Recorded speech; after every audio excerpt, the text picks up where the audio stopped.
काठमाडौँका सडकमा फोहोरको डुङ्गुर थुप्रिएको छ। त्यसैमाथि लगातारको वर्षाले फोहोर छरपष्ट भएको छ। यस्तै अवस्थामा त्यही फोहोर थुप्रिएको सडकबाट स्कुले विद्यार्थीहरू वातावरण दिवस मनाउन जुलुस लिएर निस्किँदै थिए। हरियो वन नेपालको धन भन्ने जस्ता पुराना नारा भट्याउँदै हिँडिरहेका विद्यार्थीलाई काठमाडौँको फोहोरमाथि हुने राजनीति के थाहा? अनि फोहोर व्यवस्थापनकै नाममा भएको करोडौंको कारोबार बारे के थाहा? उनीहरू सडकमा नाक थुन्दै नारा लगाउँदै थिए। नमस्कार, म शान्ति गिरी। यो हो न्यूज या टुडे। देशको राजधानी शहर हो काठमाडौँ महानगरपालिका अनि काठमाडौँ महानगरपालिकाको छविले नै हो देशको अन्तर्राष्ट्रिय छवि बनाउने। यस्तोमा राजधानीको सडकमा थुप्रिएका फोहोरले अन्तर्राष्ट्रिय रूपमा नेपालको के छवि जाला कल्पना गर्दा नै लज्जा बोध हुनुपर्ने हो। सँगै राजधानीवासीलाई लज्जा बोध हुनुपर्ने अर्को कारण पनि छ। उनीहरूको घरबाट निस्किएको फोहोरबाट सिस्टोल र बन्जरे डाँडाका मानिसमा परेको वातावरणीय कुप्रभाव। काठमाडौँले चुनेका नयाँ मेयर बालेन्द्र शाह अहिले फोहोर व्यवस्थापनको एकल एजेन्डा लिएर काम गरिरहेका छन्। निर्वाचन पहिले गरिएको उनको आफ्नै प्रतिबद्धता जस्तै। प्रत्येक वर्ष जुन 5 तारिकका दिन विश्व वातावरण दिवस मनाइदै आएको छ। नेपालमा पनि प्रत्येक वर्ष विभिन्न कार्यक्रम गरी विश्व वातावरण दिवस मनाइन्छ। विश्व वातावरण दिवस विश्व पर्यावरण प्रति वैश्विक स्तरमा राजनैतिक र सामाजिक जागृति ल्याउने उद्देश्यका साथ संयुक्त राष्ट्र संघको आह्वानमा सन् 1973 देखि मनाउन सुरु गरिएको हो। स्वस्थ र स्वच्छ वातावरणमा बाँच्न पाउनु प्रत्येक नागरिकको अधिकार हो। वातावरण र मानव बीच निकै गहिरो सम्बन्ध छ। स्वस्थ मानव जीवनका लागि स्वस्थ पर्यावरणको आवश्यकता आज पनि अझै बढी छ। यही आवश्यकतालाई ध्यानमा राख्दा वातावरण संरक्षण अहिलेको मुख्य मुद्दा बनेको छ। देशकै सबैभन्दा बढी जनसङ्ख्या बसोबास गर्ने राजधानी काठमाडौँमा विभिन्न कारणले मानिसहरूलाई सहजै रूपमा बाहिर निस्कन पनि मुस्किल पर्दछ। एकातिर दैनिक रूपमा बढिरहेको शहरीकरण, भूकम्पपछिको अधुरा पुनर्निर्माण, अधुरा सडकहरूको विस्तार र अधुरा खानेपानीको पाइपलाइन विस्तार, बढ्दो सवारीले हुने ट्राफिक जामबाट निस्कने धुलो धुवाका कारण आम नागरिकहरूले हैरानी खेप्दै आएका छन् भने अर्कातिर महिनौं दिनसम्म पनि ठाउँ ठाउँमा ठूलो डङ्गुर बनेर रहेका फोहोरको थुप्रो समयमै नउड्दा आम नागरिकहरू नाक थुनेर हिँड्न बाध्य छन्। विश्व स्वास्थ्य संगठनको मापदण्डलाई हेर्ने हो भने काठमाडौँ उच्च जोखिमको शहरमा पर्दछ। संगठनका अनुसार काठमाडौँ न्यूनतम मापदण्ड भन्दा 5 गुणा बढी जोखिममा छ। तर सबैको राजनीति गर्ने थलो तथा प्रधानमन्त्रीदेखि मन्त्री सांसदहरू बस्ने ठाउँको अवस्था यस्तो छ भने अन्य ठाउँको हालत कस्तो होला एकपटक सोच्नुस् त। अहिले पनि काठमाडौँमा ठाउँ ठाउँमा फोहोरको थुप्रो देखिन्छ। फोहोरको थुप्रो गनाएको हप्तौं दिन पुगिसक्दा पनि अहिले पनि काठमाडौँको फोहोर उठ्न सकेको छैन। अब झन् बर्खायाम सुरु भएकाले यसले मानवको स्वास्थ्यमा झनै खतरा पारिरहेको छ। भर्खरै सम्पन्न स्थानीय तहको निर्वाचनबाट काठमाडौँले युवा नेतृत्व पाएको छ। जनताको सबैभन्दा नजिकको सरकार भनेकै स्थानीय सरकार हो। त्यसैले पनि जनताले अहिले जति अपेक्षा प्रधानमन्त्री मन्त्रीबाट गरेका हुँदैनन् त्यति अपेक्षा स्थानीय तहका जनप्रतिनिधिबाट गर्ने गर्दछन्। काठमाडौँको मेयरमा स्वतन्त्र रूपमा विजयी हुनुभएका बालेन्द्र शाहले अहिले काठमाडौँवासीलाई स्वच्छ र सफा वातावरणमा बस्न योग्य बनाउने भन्दै फोहोर व्यवस्थापनलाई पहिलो प्राथमिकतामा राखेका छन्। यति मात्रै होइन, उनले सार्वजनिक शौचालय नहुँदा सर्वसाधारणले भोगिरहेको समस्याको समाधानका लागि नयाँ योजना पनि अघि सारेका छन्। आफूले जितेको केही दिनमै काठमाडौँको फोहोर फाल्ने ठाउँ नुवाकोटको सिस्टोल पुगेका थिए। पदभार नै ग्रहण नगरी त्यस ठाउँको अवस्था बुझ्न सुरुमा एक्लै गएका उनी त्यसपछि केही दिनपछि पदभार ग्रहण गर्दै शुक्रबार उपमेयर सुनिता डङ्गोलसहित दोस्रो पटक सिस्टोल पुगे। दोस्रो पटक सिस्टोल पुगेका मेयर शाहले सिस्टोललाई 1 हप्ताभित्रै दुर्गन्ध मुक्त बनाउने आश्वासन समेत दिए। त्यहाँ स्थानीयहरूको गुनासो सुनेपछि उनले केमिकल हालेर 1 हप्ताभित्र त्यहाँ दुर्गन्ध आउने अवस्थाको अन्त्य गर्ने आश्वासन दिएका छन्। यति मात्रै होइन, मेयर शाहले 3 महिनाभित्र मल र ग्यास दुवै निकाल्न सुरु गरेर त्यहाँको फोहोर व्यवस्थापन गर्ने प्रतिबद्धता समेत जनाए। एउटा चाहिँ केमिकल हाम्रो साइन्टिस्ट हुनुहुन्छ उहाँको खड्ग प्रसाद पौडेलजी। उहाँ चाहिँ उहाँको उमेर 73-75 हो। उहाँले चाहिँ पहिलेदेखि स्टडी गरिराख्नु भएको रहेछ। पहिला पनि नगरपालिकामा शहरी विकासमा चाहिँ उहाँले त्यो केमिकल के अरे माइक्रो केमिकल चाहिँ लिएर जानुभएको रहेछ। त्यो आइडिया त्यो आइडिया लिएर गएपछि हाम्रो त्यो फोहोरमाथि त्यो केमिकल राख्दाखेरि त्यो लगभग त्यो कीटाणु जस्तै हो, त्यसले चाहिँ लगभग 20 मिनटमै काम सुरु गर्दो रहेछ होइन। हामीले चाहिँ फेरि उहाँको कुरा पनि सुरुमा पत्याएनौँ त्यतिकै, त्यो गरेरै हेरौँ। हिजो अस्ति त्यो गरेर हेर्दाखेरि लगभग अब एउटा चाहिँ हामीले बच्चालामा ट्राई गर्दैछौँ। बच्चाला त एकदमै दुर्गन्धित हुन्छ नि त, त्यहाँ पनि दुर्गन्ध हटाउन सक्छ भने यहाँ त सक्छ होला भन्ने हामीले त्यो प्र्याक्टिस गर्दैछौँ। यहाँको के 1 हप्तामा सकिन्छ गन्ध नआउने? 1 हप्तामा चाहिँ त्यो चाहिँ गन्ध नआउने सकिन्छ। र जुन यहाँ सिस्टम राखिन्छ नि, किनभने यहाँनिर ड्रिलिङ गरेर बोरिङ गरेर चाहिँ त्यो ग्यास निकाल्नु पऱ्यो। ग्यास पनि त्यो फेरि एनर्जी नै हो, जुन लिचेट आएको छ त्यो पनि एनर्जी नै हो, यो पेट्रोलियम जस्तै हो। त्यहाँबाट पनि तपाईँको ग्यास निकाल्न सकिन्छ र बाई प्रोडक्ट भनेको मल नै हुन्छ। त्यसको लागि सिस्टम 3-4 महिना लाग्ला होइन।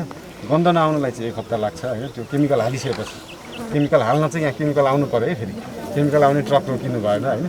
त्यो कुराहरू यसको व्यवस्थापन गर्नलाई 3 महिना जस्तो लाग्छ होइन। तपाईँको सबै ओभरअल सबै त्यहाँ सिस्टम लागिसकेपछि। आफू मेयरमा निर्वाचित भएपछि काठमाडौँको वातावरण सुधारका लागि लागिरहेको शाहले बताए। फोहोर व्यवस्थापनका लागि सड्ने र नसड्ने फोहोर छुट्याउनु पर्ने उल्लेख गर्दै उनले त्यसका लागि छुट्टै काठमाडौँवासीको घर घरमा जनचेतनामूलक कार्यक्रम सञ्चालन गर्ने योजना पनि सार्वजनिक गरेका छन्। त्यस अवसरमा उनले तत्कालका लागि काठमाडौँमा थुप्रिएको फोहोर व्यवस्थापनमा अवरोध नगर्न पनि स्थानीयसँग अनुरोध गरे। स्थानीयहरूको सबै समाधान हुने तर फोहोर विसर्जन गर्न भने स्थानीयले अवरोध गर्न नहुने उनको भनाइ छ। अब अहिले चाहिँ हामीले छुट्याएर राखेको फोहोर आएको छैन नि त। अहिले त काठमाडौँ महानगरपालिकादेखि लगायत अरू 23वटा नगरपालिकाको फोहोर आउने हो, महानगरको मात्रै होइन। अनि उहाँहरूले त छुट्याउनु भएको छैन। छुट्याउनलाई चाहिँ के गर्नुपर्छ भन्दाखेरि जनचेतनामा जाने हो। घर घरमा गएर जनचेतना के गर्नु पर्यो भन्दाखेरि मान्छेले 5 मिनट फोहोर नछुट्याइदिएर मान्छे मरिरहेको छ भन्ने कुरा त मान्छेलाई फिल हुनु पर्यो नि त। सबैलाई घर घरमा सबै जसले यो जहाँ जहाँबाट फोहोर उत्पादन हुन्छ उहाँहरूलाई चाहिँ एउटा जनचेतना हामीले गर्दैछौँ होइन। त्यो चाहिँ महानगरको काम हो। मेयर शाहले फोहोर व्यवस्थापन बारे शहरी विकास मन्त्री रामकुमारी झाँक्रीसँग पनि परामर्श गरेका छन्। बन्चरे डाँडामा कहिले र कसरी फोहोर व्यवस्थापन गर्ने भन्ने विषयमा शनिबार मन्त्री झाँक्री र मेयर शाहका बीचमा छलफल भएको थियो। मन्त्री झाँक्रीले बन्चरे डाँडा ल्यान्डफिल साइटको सेल 1 मा फोहोर फाल्न सकिने गरी निर्माण भइसकेकाले फोहोर व्यवस्थापनका लागि महानगरलाई आफ्नो पूर्ण सहयोग रहने बताइन्। यस्तै काठमाडौँ महानगरपालिकाले सार्वजनिक शौचालयका लागि पनि प्रक्रिया अगाडि बढाएको छ। महानगरपालिकाले एक सूचना नै जारी गर्दै आफ्नो शौचालयलाई सार्वजनिक रूपमा प्रयोग गर्न दिन चाहने इच्छुक व्यक्ति तथा निकायलाई 7 दिनभित्र सम्पर्क राख्न आह्वान गरेको हो।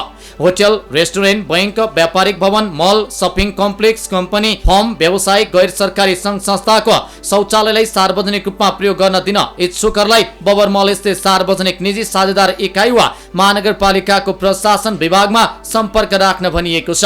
काठमाडौँमा नयाँ जनप्रतिनिधि आएपछि बसेको पहिलो बैठकले नै काठमाडौँ महानगरपालिकाभित्र भित्री शौचालयलाई पनि सार्वजनिक शौचालयका रूपमा प्रयोग गर्ने निर्णय गरेको थियो। सो निर्णय लगत्तै कतिपयले आफ्नो शौचालय सार्वजनिक रूपमा प्रयोगका लागि खुल्ला गरिएको सूचना सहित बोर्ड राखेका तस्बिर पनि अहिले सार्वजनिक गरेका छन्। आफ्नो शौचालय सार्वजनिक रूपमा प्रयोग गर्न दिनेहरूले शौचालयलाई आवश्यक पर्ने पानी र सरसफाइको प्रबन्ध पनि आफैले गर्नुपर्ने सूचनामा भनिएको छ। यसरी हेर्दा महानगरपालिकाले गरेको यस प्रकारको सकारात्मक कार्यले आगामी दिनमा काठमाडौँको वातावरण सफा, स्वच्छ अनि सुन्दर देखिनेछ। तर यसका लागि सबैको दायित्व र जिम्मेवारी उत्तिकै हुने भएकाले हातेमालो गर्न जरुरी छ। वातावरण जोगाउन मेयर बालेन्द्र शाहको चुनौती फोहोर व्यवस्थापनमा मात्रै छैन। अव्यवस्थित पूर्वाधार विकास, शहरीकरणको नाममा जथाभावी बनेका संरचना, प्राकृतिक स्रोतको अस्वाभाविक दोहन, खुला स्थानको लगातार घट्दो भूगोल, जसले गर्दा अस्वाभाविक बढिरहेको तापक्रम पनि चुनौती नै छ। वातावरणमा नकारात्मक प्रभाव पारेका यी चुनौती राजधानी सहर या यस वरपरका सहरको मात्रै पनि होइन, यो त समग्र राष्ट्र अनि समग्र विश्वकै एक सामान्य बनिसकेको छ। प्रत्येकले आफ्नो ठाउँबाट वातावरण बचाउन योगदान नगरे समस्या चाँडै विकराल हुन सक्छ, जसको छनक हामीले देखि नै रहेका छौं। मानवीय कारण नै वातावरणको संरक्षण विश्वका लागि चुनौती बन्दै गइरहेको छ। मानव जाति भौतिक विकासका नाममा तछाड मछाड गरिरहेको छ। यही मानवीय गतिविधिले विकासका नाममा प्रकृतिमाथि आघात पुगिरहेको छ। विश्वको औसत तापक्रम भन्दा नेपालको ऋतुजन्य तापक्रम द्रुत गतिमा बढ्दो छ। वार्षिक औसत तापक्रम सन् 2000 लाई पूर्वाधार रेखा मान्दा सन् 2030 सम्म 1.2 डिग्री सेल्सियसका दरले, सन् 2050 सम्म 1.7 डिग्री सेल्सियसका दरले र सन् 2100 मा 3 डिग्री सेल्सियसका दरले वृद्धि हुने प्रक्षेपण गरिएको छ। शहरीकरणका नाममा संरचना अनि पूर्वाधार निर्माण भएका छन्, तर त्यसले वातावरणलाई कति क्षति गर्छ वा लाभ गर्छ भन्ने पक्षलाई नजरअन्दाज गरिएको छ। वातावरण र विकासको समुचित सन्तुलन कायम गर्न नसक्दा स्वस्थ र स्वच्छ वातावरणमा बाँच्न पाउने अधिकार हननको अवस्थामा पुगेको छ। उर्वर जमिन मासिँदैछ। जल, जमिन, वायु, ध्वनि जस्ता सबै तत्त्वहरू प्रदूषित छन्। काठमाडौँ शहरले त विश्वकै प्रदूषित शहरको सूचीमा अग्रस्थानमा नाम लेखाइसकेको छ। उपत्यकाका नदी नालामा स्वच्छ पानी नबगेको दशकौं भइसक्यो। यहाँको वायु मानव स्वास्थ्यका लागि विषाक्त छ भनेर जनस्वास्थ्यविदले पटक पटक झकझकाउँदै आएका छन्। प्रकृतिका साधन स्रोतको दोहन अत्याधिक छ। अधिक जनघनत्व र सवारी साधनका कारण शान्त वातावरणमा निरन्तर खलल पुगेको छ। मानव लगायत कुनै पनि जीव जन्तुका लागि पर्यावरण अस्वस्थकर बन्दै गएको छ। काठमाडौँ उपत्यकामा मात्र नभई मुलुकका अन्य शहरहरू पनि यही समस्याबाट ग्रस्त छन्। जलवायु परिवर्तनले तापमान आएको परिवर्तनका कारण ठूला ठूला असर पर्न थालिसकेको छ।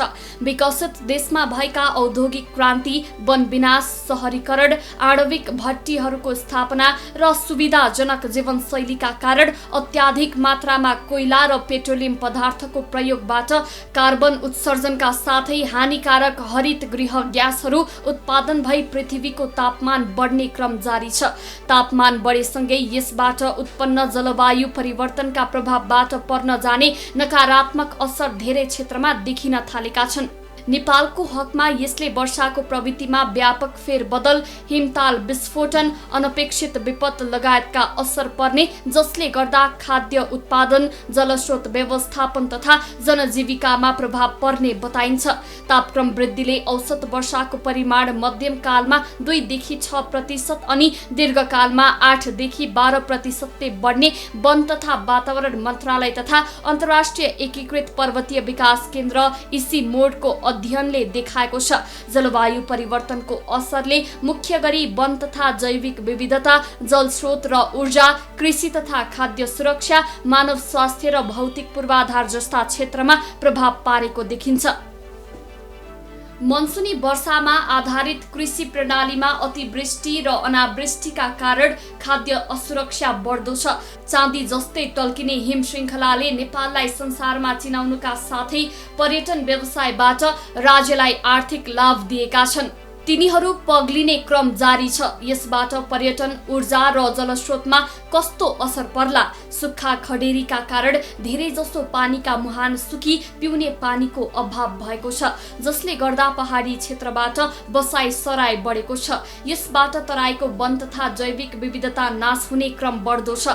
वन व्यवस्थापनको अभावमा वन डढेलोले तीव्रता पाएको छ। नयाँ र नामै नसुनेका रोगले मानव मात्र होइन, जनावर र वनस्पति जगत आक्रान्त बन्न पुगेका छन्। चुरे तथा तराईका वन जंगल विनाश, वन अतिक्रमण, नदी नालाको अत्याधिक दोहन, वन डढेलो, खोरिया फडानी, बसाई सराई, वन्यजन्तुको चोरी निकासी, अनियन्त्रित शहरीकरण, अत्याधिक सवारी साधनको प्रयोग तथा प्राकृतिक सम्पदा विनाशका कार्यबाट भयावह स्थिति उत्पन्न भएका छन्। यता होटल एसोसिएसन नेपाल हानले जलवायु परिवर्तनको असरलाई कम गर्न होटलमा प्लास्टिक जन्य वस्तुको प्रयोग रोकेको छ। हानले यही जेठ 18 गतेबाट होटलमा प्लास्टिक जन्य वस्तुको प्रयोग बन्द गर्ने अभियान नै सञ्चालन गरेको थियो। जलवायु परिवर्तनमा सबैभन्दा धेरै असर प्लास्टिकको कारण भएको भन्दै प्रदूषण घटाउने, क्लाइमेट चेन्जको असरलाई कम गराउँदै जाने लक्ष्यका साथ यो अभियान थालेको हो। 2024 सम्ममा होटलमा आउनेहरूलाई प्लास्टिक जन्य वस्तु बगैर सेवा दिने काम सफल गर्ने लक्ष्य हानको छ। पहिलो कुरो, अब अहिले जुन विश्वव्यापी क्लाइमेट चेन्जको जुन असर परेको छ, त्यसले गर्दाखेरि त्यसमा प्लास्टिकको रोल धेरै देखियो। प्लास्टिक डिग्रेडेबल पनि नहुने, त्यसले धेरै लामो समयसम्म माटोमा बसिराख्ने, त्यसले गर्दाखेरि अब हाम्रो क्लाइन्टेलहरू अब हाम्रो जुन अब राज्यप्रति हाम्रो देशप्रति समाजप्रति जनताप्रतिको जुन हामी आज होटेलियर जुन हाम्रो जिम्मेवारी हो हाम्रो प्रदूषण घटाउने अब क्लाइमेट चेन्जको असरलाई कम गराउँदै जाने मानेमा हामीले यो कोभिडको जुन 2.5 वर्ष चाहिँ नि अब हाम्रो त्यति बिजनेस हुन सकेका हुनाले हामी के नयाँ अप्सन गर्ने भने यसमा हामीले धेरै गृह कार्य गऱ्यौँ र अनि हाम्रो अन्तमा हामीले के देख्यौँ भन्दाखेरि प्लास्टिक फ्री गर्ने हाम्रो होटलका रुमहरूलाई प्लास्टिक जन्य सामानहरूबाट हटाएर नयाँ विकल्प ल्याउने भन्नेमा हामी अगाडि बढेका छौँ। धेरै कामहरू गरिसकेपछि त्यो सम्भव छ, त्यसको हामी प्रक्रिया त्यसको टेक्नोलोजी अब त्यो सम्भव छ भन्ने भावनाले नो टु प्लास्टिक भन्ने हाम्रो एउटा नारासहित हामीले यो काम सुरु गरेका छौँ। यसले चाहिँ अब हामी डिसेम्बर 2024 भनेको मोटामोटी 2 वर्षभित्रमा हाम्रा हानका मेम्बरहरूले यो क्राइटेरिया पालना गरेर आफ्नो होटेलका रुमहरू हाम्रा होटेलमा आउने गेस्टहरूलाई प्लास्टिक जन्य वस्तुहरू बेगर सेवा दिने भन्ने हाम्रो अभियानमा हामी सुरु गरेका छौँ। झन्डै 250 वर्षमा पृथ्वीको वायुमण्डलमा कार्बन डाइअक्साइडको स्तर 50% भन्दा धेरैले बढेको पाइएको छ। अमेरिकाको राष्ट्रिय महासागर र वायुमण्डल प्रशासनले सार्वजनिक गरेको अध्ययन प्रतिवेदन अनुसार वायुमण्डलमा कार्बन डाइअक्साइडको स्तर औद्योगिक क्रान्ति अघिको तुलनामा अहिले 50% भन्दा बढी भएको हो। कार्बन डाइअक्साइडको वृद्धिबाट भएको जलवायु परिवर्तनले मानिससँगै पशुपक्षी तथा वनस्पतिहरूमा पनि असर पुगेको विज्ञहरूले बताएका छन्। वातावरणमा लगातार परेको नकारात्मक असरकै कारण हो मौसमी चक्रमा अस्वाभाविक परिवर्तन देखिन थालेका छन्। गत वर्ष मेलम्चीको बाढी सायदै कसैले बिर्सिएका होलान्। मेलम्ची बाहेक पनि गत वर्ष विभिन्न ठाउँमा प्रतिकूल मौसमले जनजीवन प्रभावित पार्यो। यस वर्ष पनि मनसुन आउनुभन्दा पहिलेको प्री मनसुन वर्षा नै अस्वाभाविक भएको छ। अस्वाभाविक प्री मनसुनले अस्वाभाविक मनसुन सिजनको आभास दिएको पनि छ। विगतको नियति दोहोरिन सक्ने प्रशस्त सम्भावना छ, तर सरकारी तयारीको उही चिप्ले किरा गति। सामान्यतः मनसुन सुरु हुनु अझै 1 हप्ताको समय बाँकी छ। नेपालमा जुन 10 देखि 13 सम्ममा मनसुन भिट्ने गर्दछ, तर यस पटक भने मनसुन सुरु हुनुभन्दा करिब 1 महिना अगाडि नै मनसुनी गतिविधि देखिए। मनसुन सुरु हुनुपर्ने समय अगावै अत्याधिक वर्षा पनि भएको छ। यस वर्ष मौसमविदहरूले जुन 10 देखि 13 सम्मको समयमा मनसुन भिट्ने आकलन गरेका थिए, तर मनसुनको समय आउन अगावै नेपालमा मनसुन सुरु भइसकेको अवस्था छ। गत चैतबाट सुरु भएको प्री मनसुनले पनि नेपाललाई धेरै क्षति पुर्याइसकेको छ। केही समय अगाडि चितवनमा आएको हावाहुरी र वर्षाका कारण 3 जनाको ज्यान गयो भने करोडौंको भौतिक क्षति हुन पुगेको छ। कतै प्री मनसुनले स्थानीय तहको निर्वाचन नै प्रभाव पार्यो। गत वैशाख 6 गते पोखरामा पानी पर्दा दिउँसै अन्धकार भयो। वर्षासँगै पोखरामा दिउँसै अन्धकार हुँदा सवारी साधन हेडलाइट बालेर हिँड्नु पर्यो। विक्रम सम्वत 2068 सालदेखि 2078 सम्मको 11 वर्षको विपदजन्य घटनाको तथ्याङ्क हेर्दा भयानक परिदृश्य देखिएको छ। 11 वर्षको अवधिमा विपदका 28,283 वटा विपदजन्य घटना भएको तथ्याङ्कमा उल्लेख गरिएको छ। उक्त अवधिमा 4,546 जनाको मृत्यु भएको छ भने 823 जना बेपत्ता भए। ती घटनाहरूबाट 12,461 परिवार प्रभावित भएको र 41 अर्ब बढीको आर्थिक क्षति भएको छ। मनसुन र प्री मनसुनको फरक। प्री मनसुन र मनसुनको प्रकृति फरक हो। प्री मनसुनको वर्षा स्थानीय रूपमै विकसित हुन्छ। यो नेपाल र नेपाल वरपरको प्रणालीबाट विकसित हुने गर्दछ। यसबाट बन्ने बादलमा मेघगर्जन, चट्याङ, हावाहुरी र असिनाको सम्भावना बढी हुने गर्दछ भने मनसुनको समयमा मेघगर्जन, चट्याङ, हावाहुरी र असिनाको सम्भावना न्यून हुन्छ। यसमा निरन्तर वर्षा हुने गर्दछ। यस वर्षको मार्च, अप्रिल र मे महिनामा पनि चट्याङ, हावाहुरी सहित वर्षा भयो। हाल पनि मौसममा बदली भइरहेको छ। अहिले पनि प्री मनसुनको समय चलिरहेको छ। हाल पनि देशका विभिन्न ठाउँमा सामान्य वर्षा भइरहेको छ। यस पटक औसत भन्दा बढी वर्षा हुने। यस वर्षको मनसुनमा औसत भन्दा बढी वर्षा हुने मौसम पूर्वानुमान महाशाखाले प्रेक्षण गरेको छ। मध्य प्रदेश र बागमती प्रदेशको दक्षिणी भेगमा औसत पानी परे पनि अन्य भेगमा भने औसत भन्दा बढी पानी पर्ने मौसम पूर्वानुमान महाशाखाले आकलन गरेको छ। अब आउने मनसुन सिजनमा यो वर्षाको आकलनमा नर्मलदेखि एबोभ नर्मल प्रेसिपिटेसन हामीले आकलन गरेका छौँ। प्रदेश नम्बर 1 का उत्तरी भूभाग, मध्य प्रदेश र बागमती प्रदेशका दक्षिणी भूभागहरूमा चाहिँ सरदर वर्षा हुने अनुमान गरिएको छ भने बाँकी स्थानहरूमा चाहिँ एबोभ नर्मल रेनफल हुने आकलन गरिएको छ। यो आकलन चाहिँ एबोभ नर्मल हुने प्रतिशत चाहिँ 35 देखि 65% एबोभ नर्मल हुन सक्नेछ भन्ने आकलन छ। नेपालमा मनसुन जुन 10 बाट प्रवेश गरेर अक्टोबर 2 मा बाहिरिने गर्दछ। यस अवधिमा औसत 1430 देखि 1530 मिलिलिटर वर्षा हुने गरेको छ। त्योभन्दा 10% बढी वा घटी वर्षा हुनुलाई औसत नै मानिन्छ। नेपाल मौसम संगठनको अगुवाईमा सास्कोपले हरेक वर्ष मनसुन सुरु हुनुभन्दा 1 महिना अगाडि नै दक्षिण एसियाली क्षेत्रको मनसुन सम्बन्धी दृष्टिकोण तयार गर्दै आएको छ।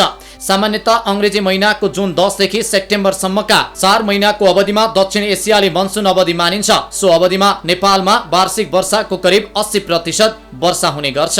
दक्षिण एसियाली मनसुन आकलन मञ्चले तयार गरेको साझा आउटलुक हो।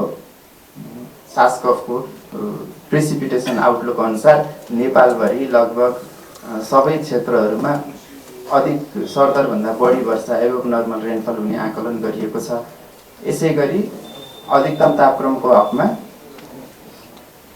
देशका उत्तरी भूभागहरू धेरै जसो पश्चिमी क्षेत्रका उत्तरी भूभागहरूमा सरदरभन्दा बढी केही बढी हुने आकलन गरिएको छ भने बाँकी भूभागहरूमा अधिकतम तापक्रम सरदरभन्दा कम हुने आकलन गरिएको छ। सोही बमोजिम न्यूनतम तापक्रमको हकमा नेपालका सुदूरपश्चिम तथा कर्णाली प्रदेशका उत्तरी भूभागहरू र गण्डकी प्रदेशका केही उत्तरी भूभागहरूमा सरदरभन्दा बढी र बाँकी भूभागहरूमा सरदर तापक्रम हुने अनुमान गरिएको छ। 17 लाख बढी प्रभावित हुने आकलन। यस पटकको मनसुनमा परि 17 लाख मानिसहरू प्रभावित हुन सक्ने विपद जोखिम न्यूनीकरण तथा व्यवस्थापन प्राधिकरणले प्रारम्भिक अनुमान गरेको छ। मनसुनको बढी प्रभाव तराई क्षेत्रमा पर्ने देखिएको छ।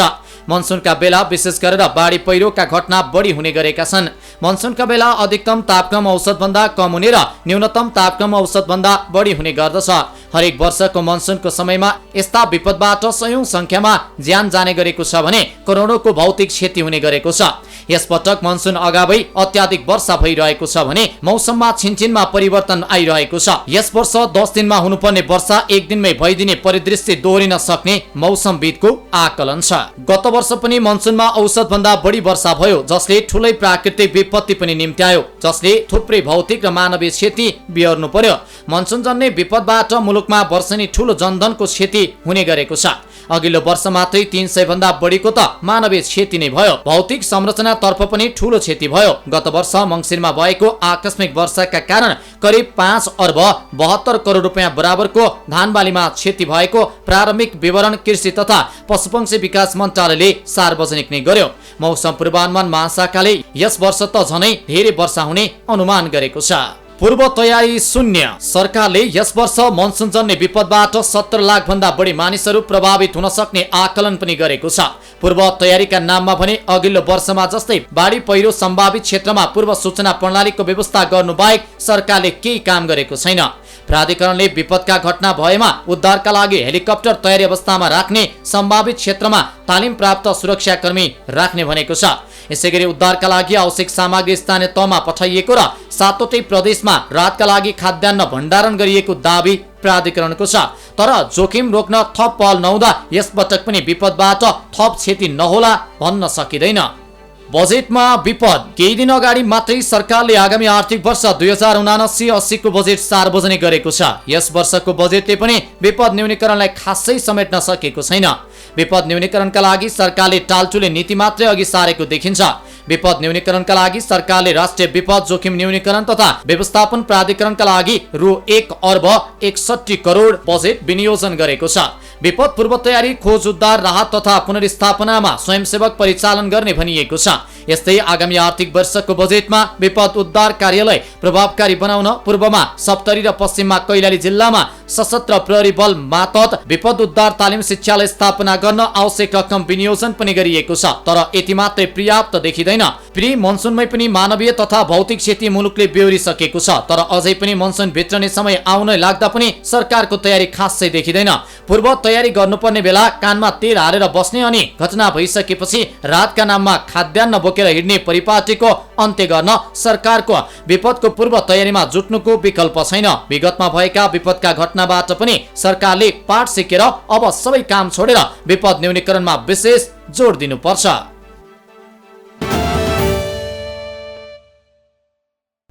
अहिले विश्वको प्रमुख समस्या नै वातावरणीय समस्या हो।